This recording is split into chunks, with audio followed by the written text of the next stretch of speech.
If you have toxic, dysfunctional, narcissistic in-laws and your spouse, your husband, your partner is not sticking up for you and not setting boundaries, do you have an in-law problem or do you have a husband problem?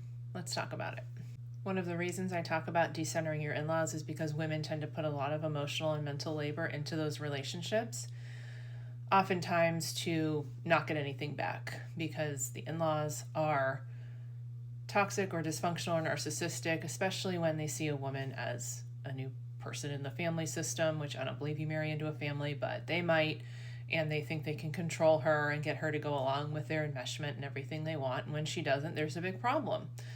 Or if she says no to certain things during the time of planning the wedding, or they just wouldn't like anybody who married their son or their brother or their cousin or whoever. But do you really have an in-law problem or do you have a husband problem? If your spouse or your soon-to-be spouse is not on your side and setting those boundaries with his family, yes, you have a problem there. You should not be the one facilitating all of the boundary setting. You can have your own boundaries in your life that are boundaries that would not allow them into, your space very often or at all. But your partner also needs to have those boundaries with them.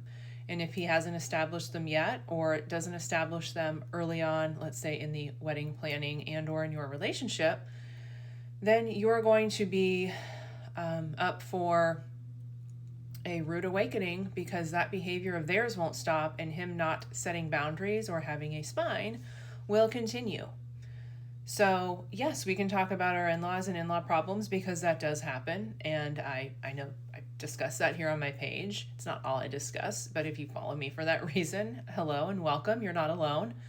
But you also have a husband problem if he is not setting boundaries and not sticking up for you. And I am not against divorce in any way, shape, or form, even though I have been in a relationship and married for a long time. Believe it or not, divorce is always an option.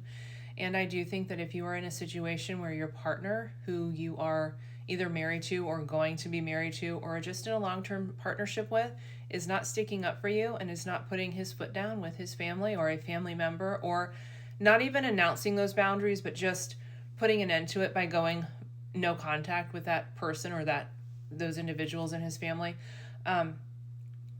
there's an issue there. So we can blame the in-laws for their behavior because it's horrible. But what's also horrible is having a partner who doesn't stick up for you and set those boundaries with his toxic family. Take care.